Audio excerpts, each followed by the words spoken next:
بسم الله الرحمن الرحيم.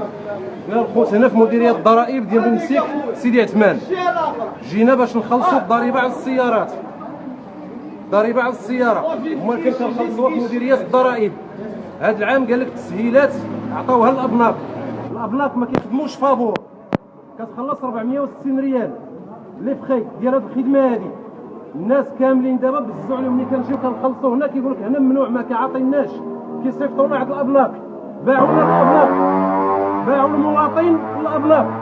حسب شحال من طوموبيل، شحال من ضريبه كاينه في المغرب، حسب شحال من طوموبيل في المغرب. ها انتوما صور اخويا الهي، ها الكاميوات ديال الابناق كيجيو عباد الله كيقول لهم ما كنخلصوش حنا هنا، كيصيفطوهم.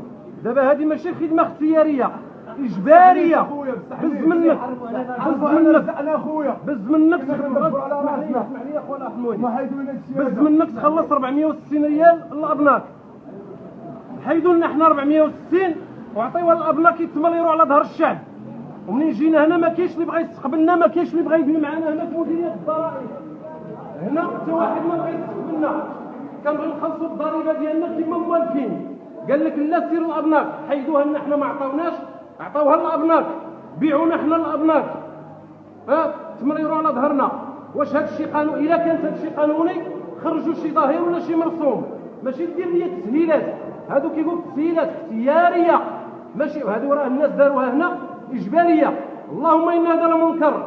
رئيس الحكومه او وزاره التجهيز او وزير الماليه، اللهم ان هذا لمنكر، اللهم ان هذا لمنكر، اللهم ان هذا لمنكر.